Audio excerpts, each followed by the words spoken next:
My question is, at times I have seen you very concerned about people who have moved far away from you,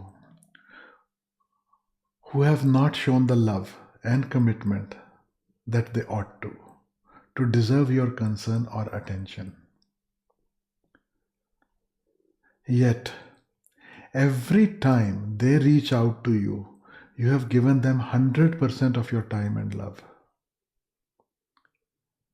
But then they move on, get entangled in their lives, situations, lose the connection, and show no concern for you. Sakhi, remember what Gurdjieff said. When you eat the food, there is very little that becomes part of you. The rest is shit. The rest is crap. It's just gone and it doesn't matter. हमारे अपने प्रिय हैं प्रकाश जी, उनका dialogue मुझे याद आता है. कुछ भी हो, कभी लोग कम हैं, कभी ज़्यादा हैं, किसी कार्यक्रम में, तो एक ही बात बार बार कहते हैं, स्वामी जी जो आए सो वेलकम, जो ना आए सो भीड़ कम. So if people connect, beautiful. If they don't connect, beautiful. At least they are not wasting our time. They are not wasting their time in any confusions. जैसा मैंने आपसे कहा, ये चमक, ये दमक, सब कुछ सरकार तुम्ही से है. लोग चमक दमक में उलझ जाते हैं, लोग अपनी हजार तरह की एंटेंगलमेंट्स में एंटेंगल्ड हो जाते हैं. ये उनका स्वभाव है. और आप कहते हो कि जब वो आते हैं वापस कभी मिलने, तो you give 100% of your time and love. ये मेरा स्वभाव है, मैं प्रेम के सिवा दे नहीं सकता.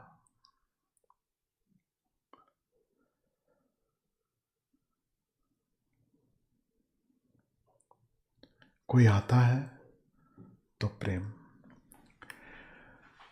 कोई जाता है तो शुभकामना. मौज में रहो, जहां हो खुश रहो. सबकी अपनी अपनी यात्रा है, अपना अपना समय है. जब जिसकी लॉटरी लगती है, जब जिसकी तैयारी होती है, वो संग चलता है. जब जिसकी तैयारी नहीं, वो अपनी अपनी चीज़ों में भटक जाते हैं. एक नहीं, अनेक बार ऐसा हो चुका है. लोग बहुत बहुत बहुत करीब, और फिर बाद में कहाँ खो जाते हैं. बरसों तक कोई बातचीत नहीं, कुछ भी नहीं, पता भी नहीं चलता.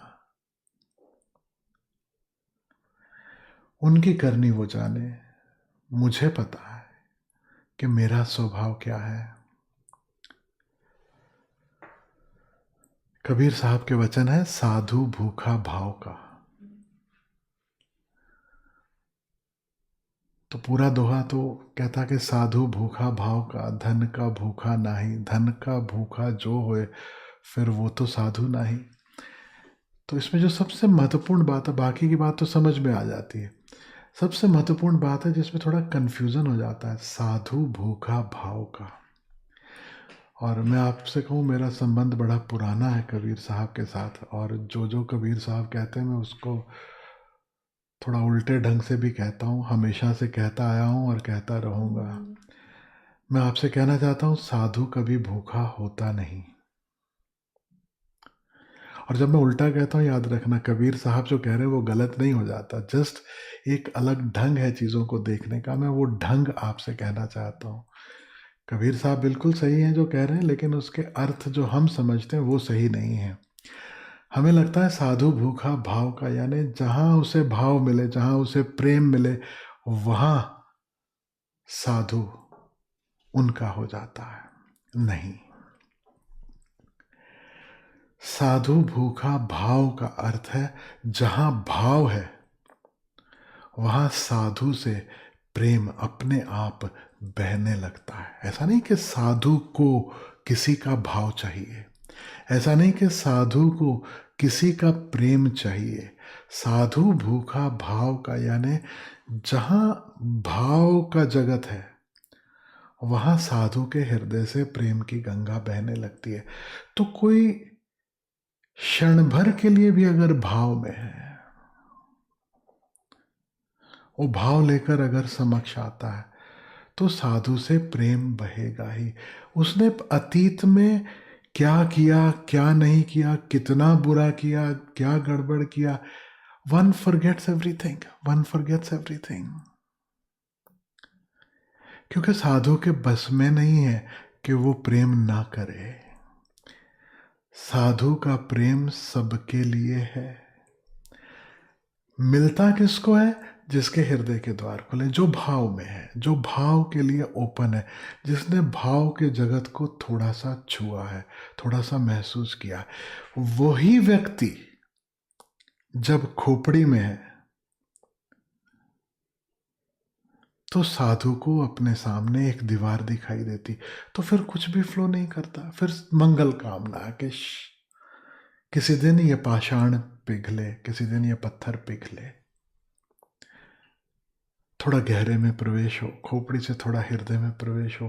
क्योंकि बिना खोपड़ी से हृदय में उतरे सीधा अपने केंद्र पर उतरना बड़ा कठिन है, संभव ही नहीं है।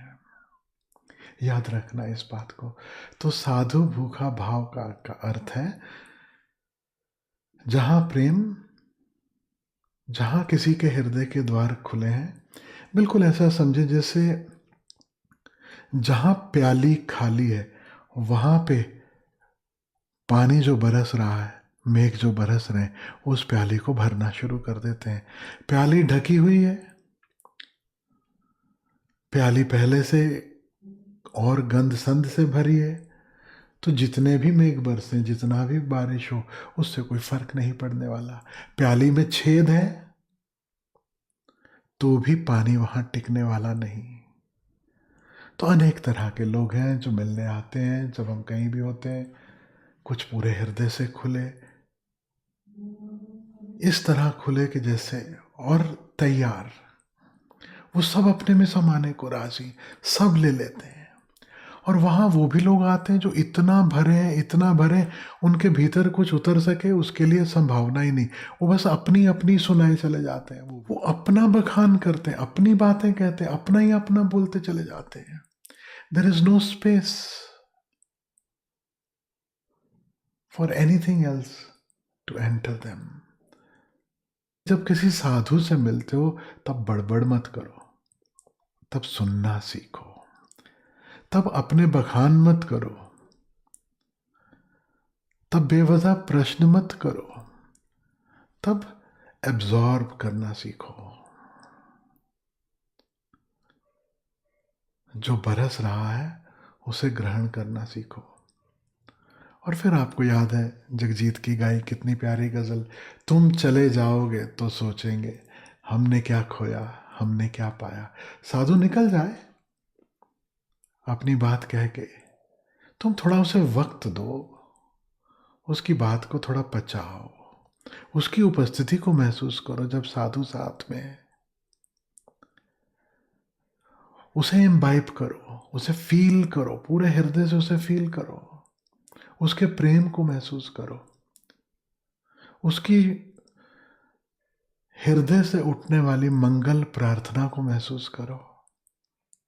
अपनी बड़बड़ मत करो।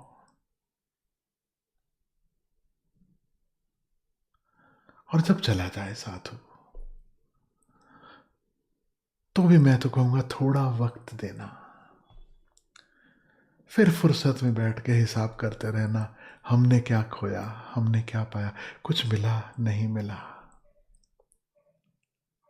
लेकिन इंस्टेंट कॉफ़ी का ज़माना है, इंस्टेंट ग्रेटिफिकेशन का ज़माना है, इसलिए इंस्टाग्राम इतना चलता है, क्योंकि सब कुछ इंस्टेंट है। इंस्टाग्राम जो है उसका अर्थ जानते हो, नाम क्यों रखा गया, इंस्टेंट ग्रेटिफिकेशन। और ज़्यादा टाइम नहीं है हमारे पास, खट से विद इन सेकेंड्स कुछ बताओ तो हम आगे बढ़ें, फिर हम दूसरी चीज़ पे, तीसरी चीज़ पे, चौथी चीज़ पे।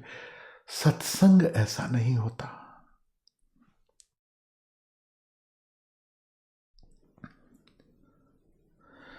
सत्संग के लिए तो एक पेशेंस चाहिए। पुराने ज़माने में संगीतकार क्या करते थे, गायक क्या करते थे, क्लासिकल म्यूजिशियंस जो हैं स्टेज पे आके बैठ जाएंगे, कितनी देर तक तो अपने साज जो है उन्हें ट्यून करते रहते हैं। फिर जब शुरुआत होगी तो आलाप, कभी इधर कभी उधर, वो अपने गले की भी तैयारी कर रहे हैं और साथ साथ वो देख रहे हैं, महसूस कर रहे हैं उस वातावरण को कि क्या सुनने वाले भी थोड़ा तैयार हैं या नहीं है। और फिर वो गाना शुरू करते हैं। और जिसने भी कभी भी लाइव परफॉर्मेंस देखी है, खासकर क्लासिकल म्यूजिक, क्लासिकल सिंगिंग की, उन्हें ये बात जरूर ख्याल में होगी कि उनका जो बेस्ट है वो लास्ट में होता है। Best is in the last. जैसे डिजर्ट अंत में परोसा जाता ना भोजन में, ये स्टार्टर वो स्टार्टर, ये आखिर में मीठा, क्योंकि तब तक जो भीड़ है वो विदा हो चुकी होती है, जो रेस्टलेस है वो विदा हो चुके होते हैं। हमने जो प्रोग्राम्स अटेंड किए हैं मैं उनको याद करके कहता हूँ कि सुबह 3 बजे तक चल रहा प्रोग्राम, 3:30 बजे तक चल रहा है, रात को शुरू हुआ 10 बजे से। और फिर कभी सुनने बैठे हैं पंडित जसराज जी को, कभी हरिप्रसाद चौरसिया को, कभी भीमसेन जोशी जी को। वो सुबह सुबह 3:30 बजे जो वो जिस भाव में उतर के फिर वो जो गाते हैं, क्योंकि उन्हें भी पता है अब उसे सुनने वाले मौजूद हैं। तो ये अर्थ समझना, साधु भूखा भाव का। भाव यानी ये नहीं कि तुम उसे कोई भाव दो, भाव का अर्थ यह है कि क्या तुम इस भाव दशा में हो कि ले सको जो साधु के पास बांटने को है, देने को है। तो सखी कह रही है, you have given them 100% of your time and love, there is nothing else I can do. और कई बार तो ऐसा होता है जब नई कहीं किसी जगह पर, पुरानी जगह पर बड़े समय के बाद जाते हैं, तो अब सब लोग बैठे हैं, उसमें वो भी बैठे हैं जो पूरी भाव दशा में है, जो गहरे प्रेम में है, और उसमें इक्का दुक्का वो भी आ जाते हैं, खोपड़ियाँ, कोई फॉर्मेलिटी वश, कोई किसी कारण से, कोई किसी कारण से। तो किसको जस्टिफाई करो? जो भाव में है, जो प्रेम में है, जो तैयार है, आप तो वही बांटोगे। कुछ को इग्नोर करना पड़ता है। जैसे कहते हो ना, पंखा लगा हुआ है, ठंड का मौसम में ज़रूरत नहीं है, लगा हुआ है पंखा, तो रूम में पंखा है, रूम में एक ये वस्तु पड़ी है, एक वो वस्तु पड़ी है, ऐसे वो भी पड़े, दे डोंट मीन एनीथिंग। गलती से आ गए थपेड़े खाते हुए, अपने ही अपराध भाव से भरे, अपने ही पाप धोने, किसी तरह से कुछ जस्टिफिकेशन मांगने। Let them be, let them be. गुरु की करनी गुरु भरेगा, चेले की करनी चेला, साधो उड़ जा हंस अकेला। फिर आप कहते हो, then they move on, get entangled in their life situations, lose connection and show no concern for you. वो जब आते भी हैं, they may appear to be showing concern towards me, towards us, but there is no concern really. They are always concerned about themselves only. जब तक उन्हें लगता है इधर से कुछ मिलने वाला है, तब तक वो साथ हैं। जहां लगे कि अब उनकी तरफ से भी कुछ दांव पे लगाने की बात आ रही है, वहां पे वो सटक लेते हैं। ब्लेसिंग्स सबको चाहिए, आशीर्वाद सबको चाहिए, वो सब कुछ सब कुछ सबको चाहिए, लेकिन फोकट में, लेकिन बिना अपना कुछ दांव पे लगाए। इसलिए शायद दक्षिणा का महत्व हुआ। कहीं किन्हीं ऋषियों को, किन्हीं संतों को ये बात समझ में आ गई कि ये जो मुफ्त का ज्ञान है ये किसी के काम कभी आता नहीं, भूल भूल जाएगा, वो अंतरतम में नहीं उतरेगा। और व्यक्ति अपना हृदय दांव पे लगाए, अपना जीवन दांव पे लगाए, अपना सब कुछ दांव पे लगाए, ये तो बड़ी दूर की बात है। छोटी मोटी कमाई, उसी में से कुछ दांव पे लगाना सीख ले, वहीं से शुरुआत हो। जैसे हवन करते हैं तो देखते हो ना, लोग आहुति डालते हैं, वो कोई असली आहुति थोड़ी है। जो आहुति डालते हैं उसे हम कहते हैं अर्पण। वो कुछ अर्पण कर रहे हैं, कुछ कुछ अर्पण कर रहे हैं, लेकिन असली आहुति समर्पण है। वो समर्पण नहीं हो पाता तो चलो अर्पण से शुरुआत करो, कुछ ना कुछ अर्पण करो।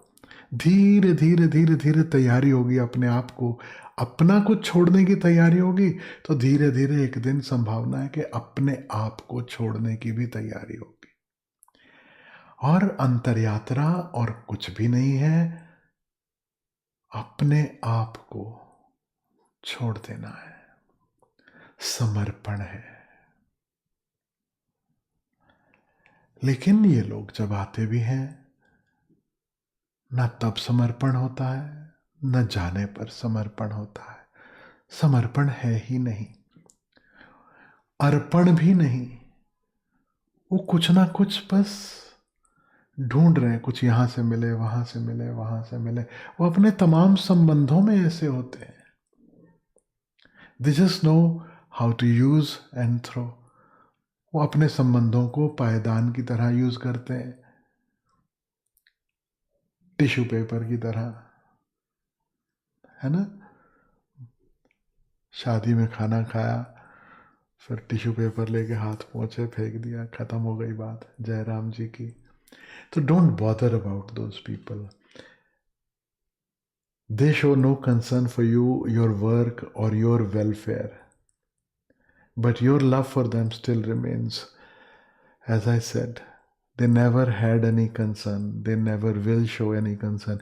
मैं आपको बोलूं, लाखों में से कोई कोई है जो हमारे वेलफेयर के बारे में कभी सोचता होगा, जो हमारे लिए कंसर्न होगा। हमारे लिए, जब मैं कह रहा हूं किसी भी साधु के लिए, नॉट जस्ट मी, एनीवन, जब जब कष्ट में है तब तब उनको साधु याद आता है। बच्चा बीमार हो गया तो साधु याद आता है, नौकरी छूट रही है तो साधु याद आता है, व्यापार में कुछ तकलीफ हो रही तो साधु याद आता है। तब कुछ भी करने को तैयार है। लेकिन याद रखना, वह प्यार नहीं है, वह व्यवहार है, व्यापार है।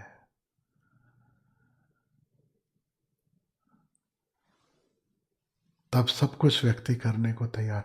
लेकिन जब सब ठीक है तब साधु सबसे पहले भूल जाता है।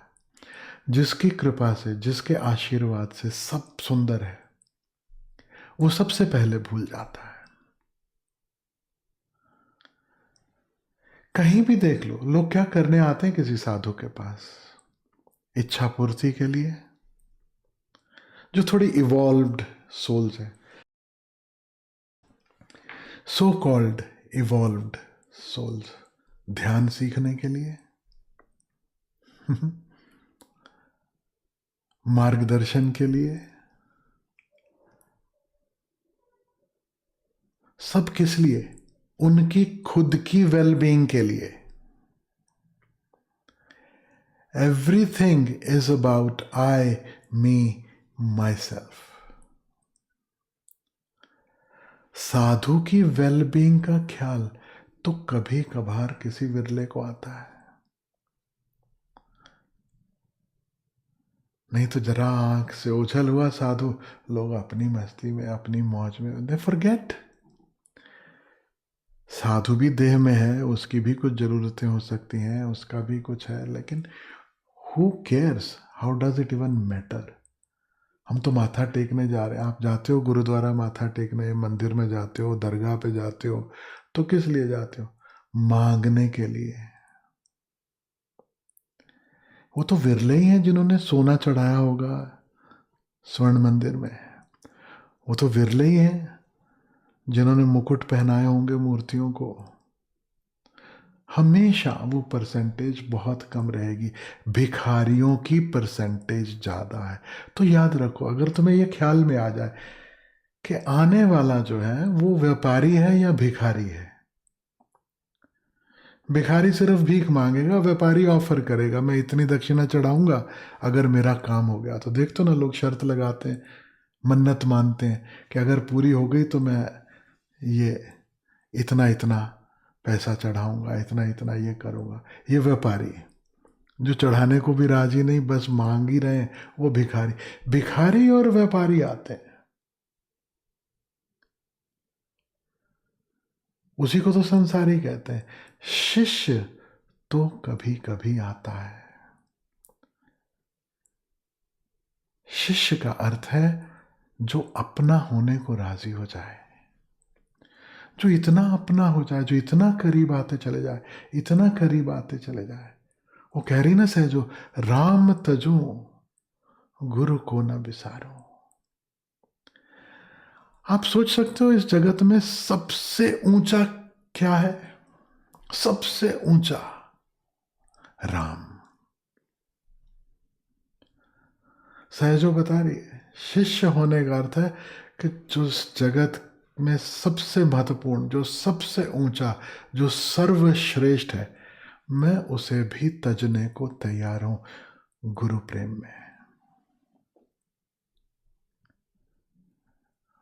और हमसे थोड़ा सा वक्त नहीं छूटता, थोड़े से सांसारिक साधन नहीं छूटते।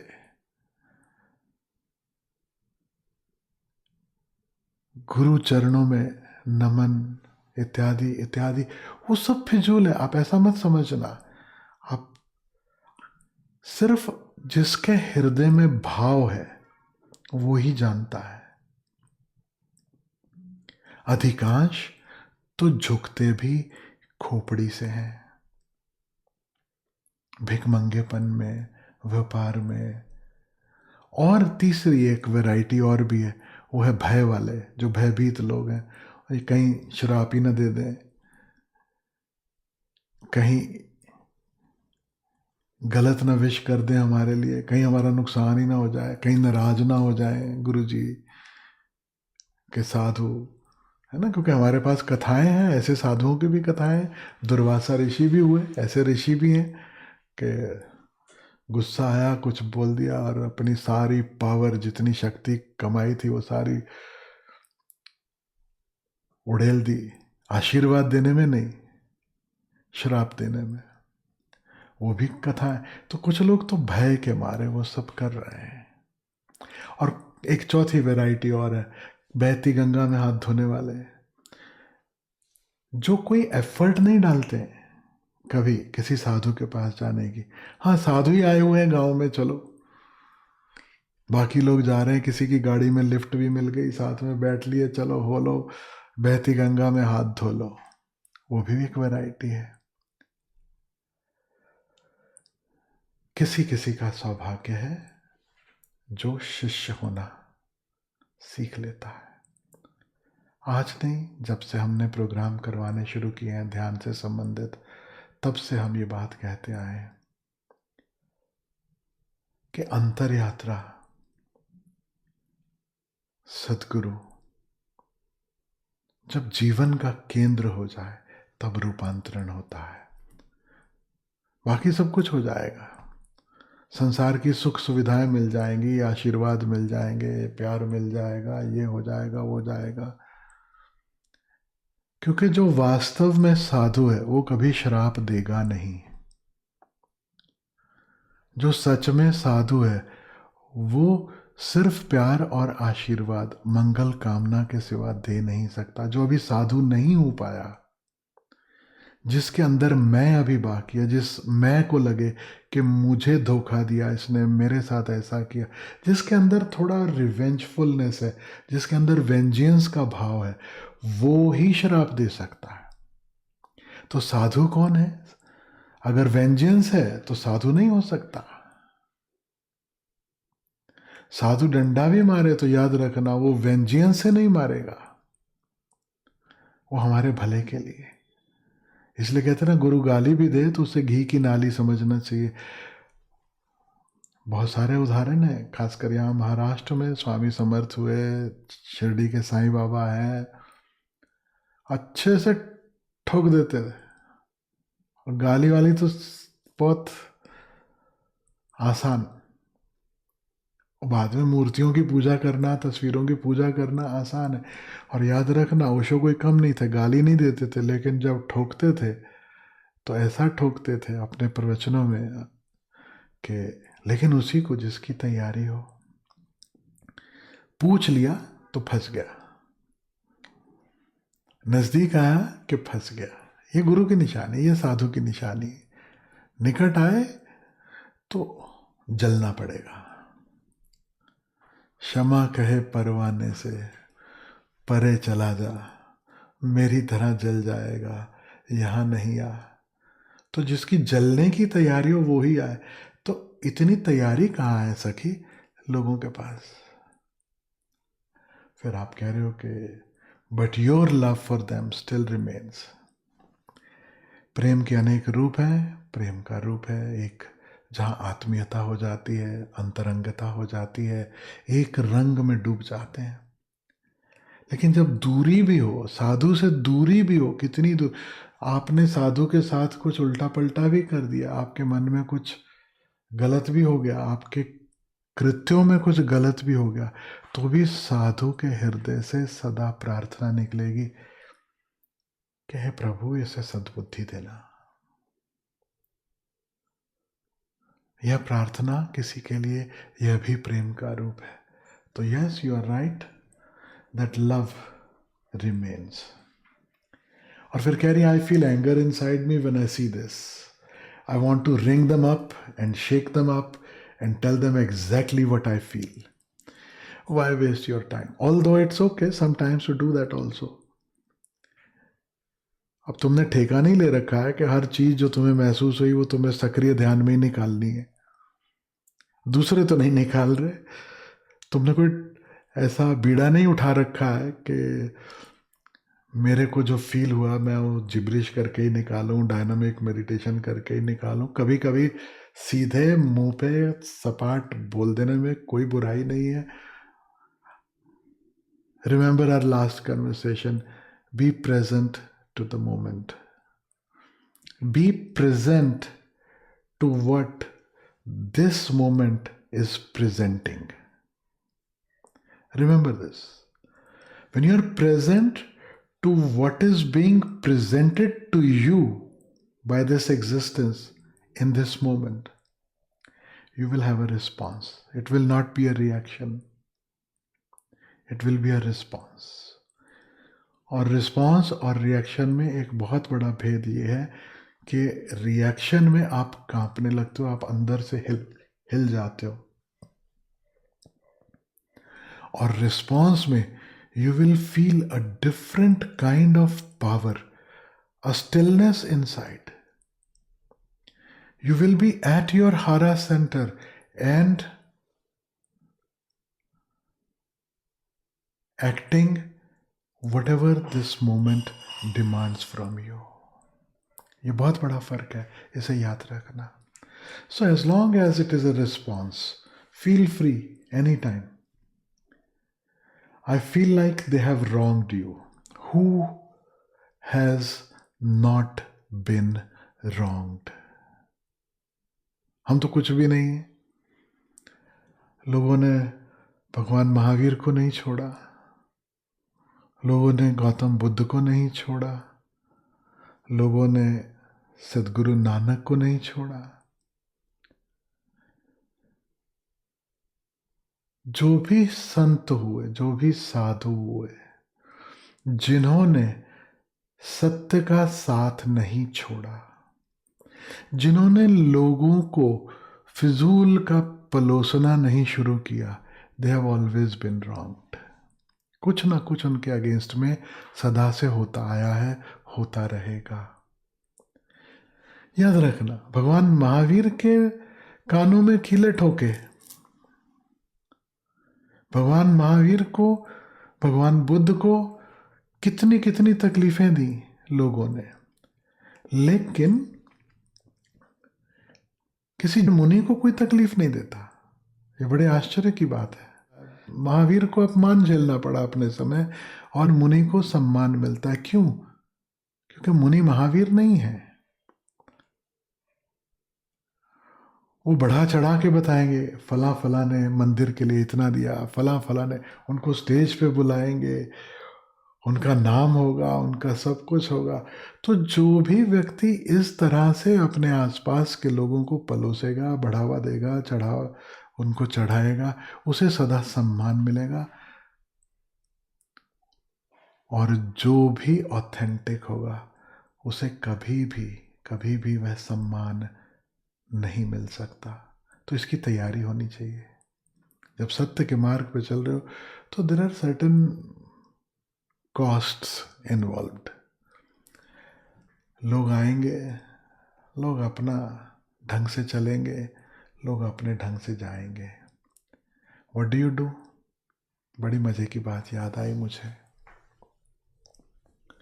लाओ त्सु नाम के संत हुए, उन्होंने कहा कि how do you live your life, आप कैसे जियो। जीवन में इतना कुछ होता है, कभी मिलता है, कभी छूट जाता है, कभी कोई नज़दीक आता है, कभी कोई दूर जाता है, कभी कोई धोखा दे देता है, कभी कोई प्यार दे देता है, कभी अपमान, कभी सम्मान। ये सारे खेल में आप जियो कैसे? तो लाओ त्सु बड़ी अद्भुत बात कहते हैं। वो एक पेड़ के नीचे बैठे हुए हैं और कहते हैं, देखते हो इस वृक्ष को, देखते हो? बोले हाँ। बोले क्या इस पेड़ को कोई फर्क पड़ता है जब पुराने पत्ते झड़ते हैं? क्या इस पेड़ को कोई फर्क पड़ता है जब नई पंखुड़ियां आती हैं, जब नए पत्ते खिलते हैं? Be like this tree. एक खेल चल रहा है,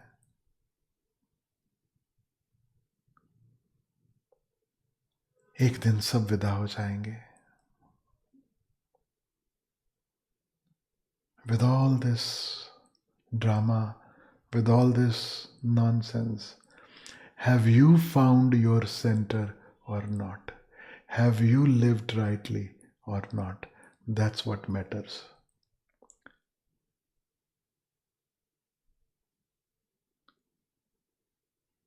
कबीरा आप ठगाइए और न ठगिए कोई। कितनी अद्भुत बात कहते हैं कबीर। कहते हैं जिसे सच में पार होना, जो जिसे रूपांतरण चाहिए, कबीरा आप ठग, वो खुद ठगा जाए, किसी और को ठगने की जरूरत नहीं है। किसी और को ठगने की जरूरत नहीं है, तो समझ में आता बात। लेकिन आप ठगाइए, इसका अर्थ क्या हुआ? ये थोड़ा कठिन लगता है। इसका मतलब क्या हुआ? तो समझना। तुम्हारे ही शब्द तुमको याद दिलाता हूं सखी। तुमने कहा था, बाबा you always give people an escape route, knowing perfectly well what they are doing. वो फिर गोलमोल करके, बहाना बना के, कुछ कहानी बना के वो उस सिचुएशन में से निकलना चाहते हैं, तो आप उन्हें निकलने देते हो। आप उनको पॉइंट आउट नहीं करते कि तुम गलत कह रहे हो, ये ऐसा नहीं है, ऐसा है।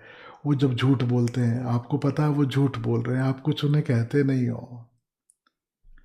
यस, क्योंकि कबीर से बहुत प्यार है मुझे, और वो जो कह रहे हैं वो पढ़ने तो बाद में आता, अपने जीवन में मैं उसको अनुभव करता हूँ। कबीरा आप ठगाइए।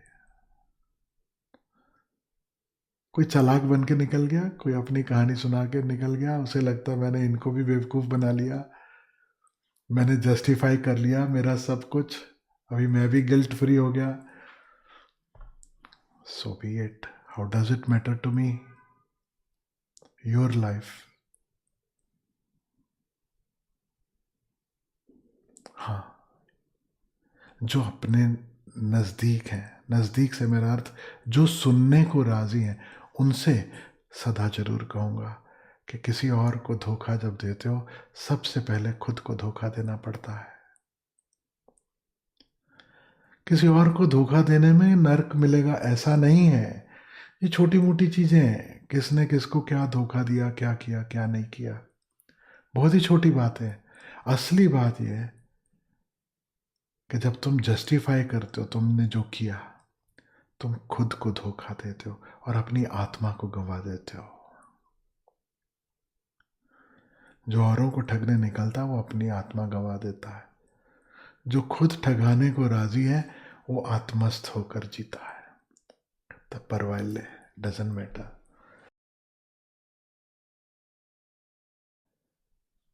At the same time, it makes me more determined to be constantly aware of my mind's entanglements. Now, this is it.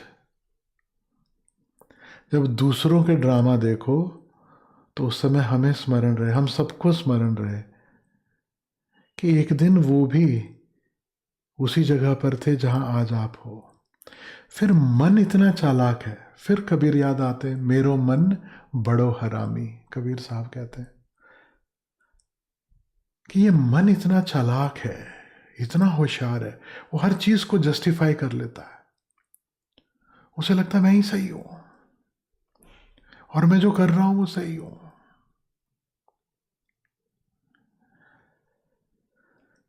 And you can see it, this makes me aware of my mind's entanglements. This is what everybody needs to learn. कोई दूसरा गुलाटी मारे ना, जब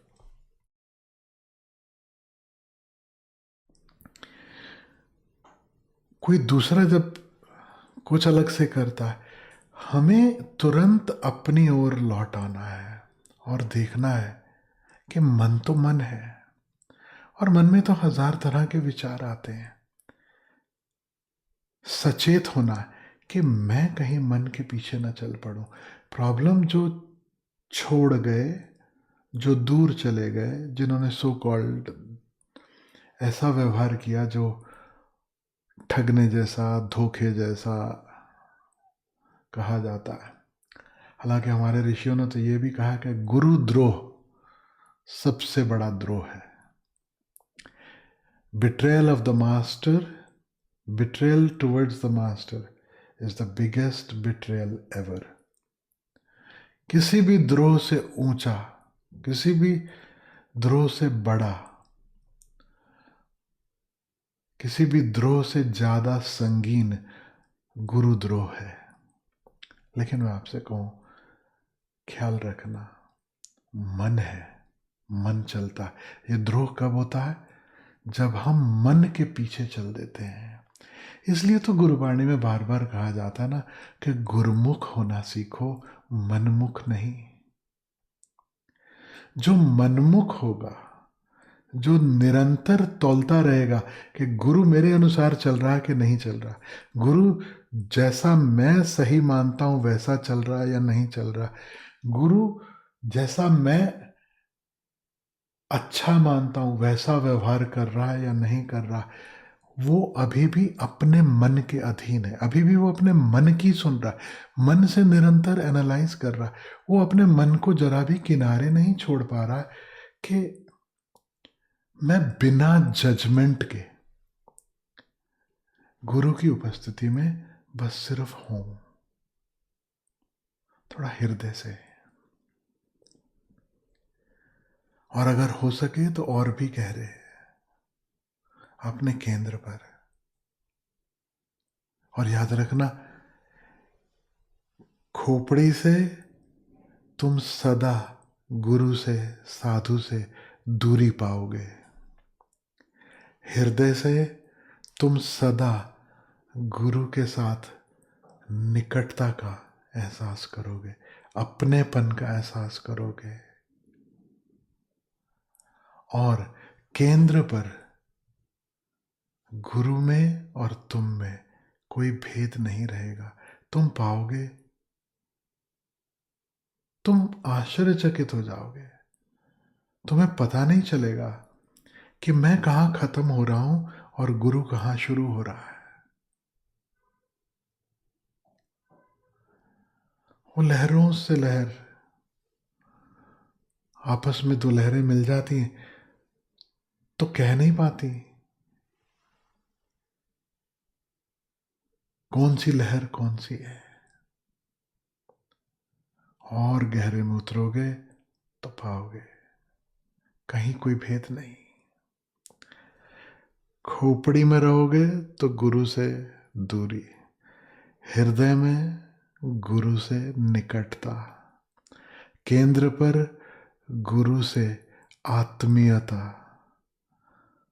और केंद्र में ही जब इतना गहरी डुबकी लग जाए कि तुम न बचो तो याद रखना फिर सब वही वही, फिर न तुम न गुरु, न शिष्य न गुरु,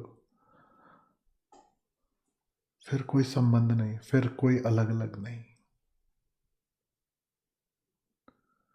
फिर जो बचा उसे हमारे ऋषि कहते हैं वह। उसे ये भी नहीं कहा परमात्मा, कुछ भी नहीं, वही।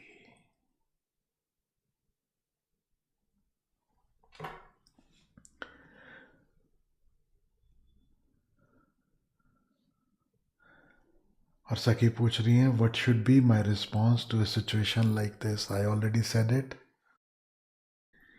B in the moment. When the moment presents, remember not to react, remember to respond, remember to be at the center, remember to see what is being presented in this moment. And when you are at the center, whatever response comes from the center, now don't hold it back either, because when you hold yourself back, that is also a reaction. आपको बड़ी मजेदार बात बताता हूँ, एक किस्सा बताता हूँ।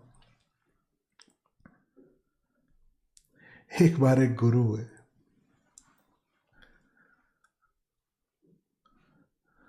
और बड़े परेशान हुए। एक दिन सुबह सुबह उठे बड़े परेशान, और उनके जो शिष्य थे उस मोनेस्ट्री में, वो सब इकट्ठा हो गए। गुरु रोने लगे तो शिष्यों का क्या हाल होगा। ऐसा समझो कि डॉक्टर रोने लगे तो मरीजों का क्या हाल होगा। तो गुरु रोने लगे, शिष्यों का खबर सब जगह फैल गई, बड़े परेशान हुए। और किसी ने हिम्मत करके पूछा कि गुरुदेव क्या हुआ, आप रो क्यों रहे। बोले बहुत गड़बड़ हो गई। बोले क्या हुआ। बोले मैंने सपने में देखा XYZ। अभी मैं उस डिटेल में नहीं जाऊंगा, वो फिर लंबी चलेगी नहीं तो बात। XYZ ऐसा कुछ हो गया, और अब मैं बड़ा परेशान हूं, ये कैसे हो सकता है।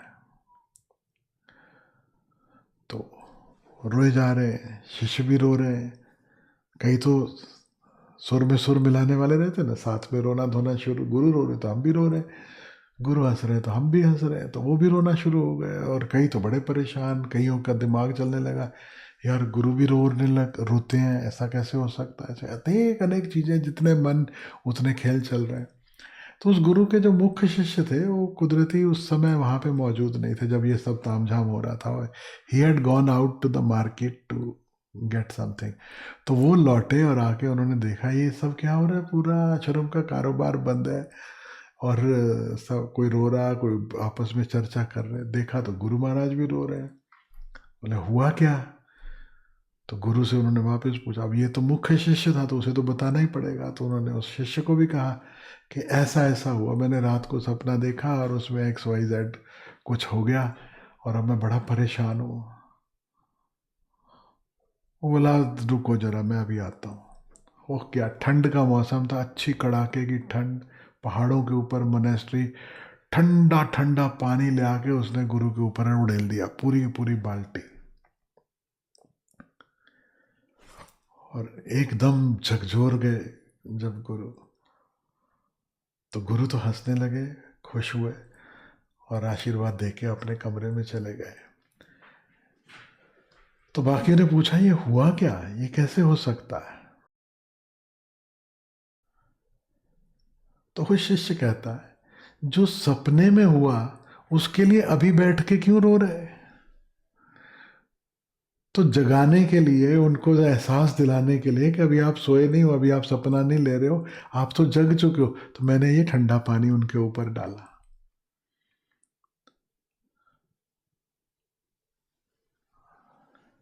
शिष्य जब अपने केंद्र पर है तो गुरु पे भी ठंडे पानी की बकेट डाल सकता है। ये बात मैं आपसे कहना चाहता हूं।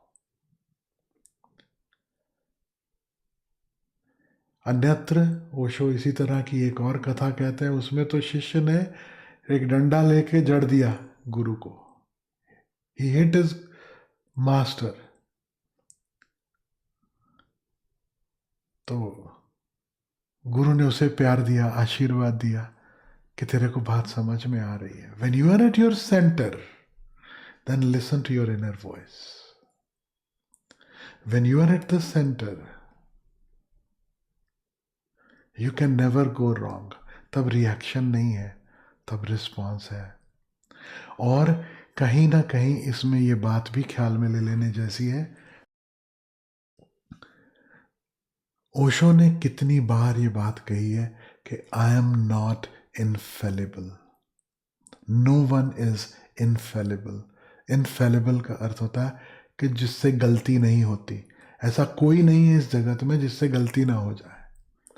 ऐसा कोई नहीं है जिसके हर निर्णय, हर बात 100% सही ही हो। No one in the world is like that. So Sakhi, remember to respond, not to react, and trust your gut, trust your feeling. जिसको इनर वॉइस हम कह रहे हैं, उसी को गट कहा गया है। अपने अंदर की फीलिंग कही गई है। और अपने हृदय को, अपने प्रेम को ऐसे ही खुला रखो। तुमने तो दूसरे क्या कर रहे हैं उसमें नोटिस किया, जो कर रहे हैं उसे नोटिस में नहीं आ रहा।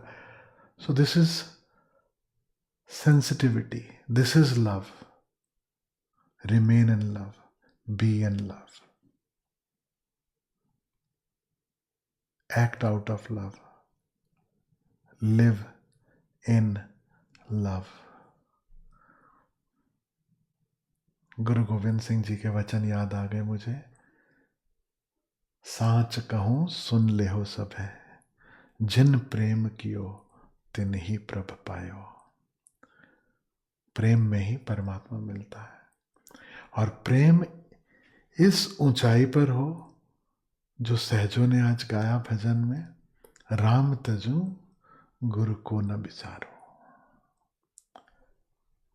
हृदय से जुड़ोगे तो विस्मरण नहीं होगा। जो खोपड़ी तक सीमित रहते हैं वही विस्मरण में उतरते हैं।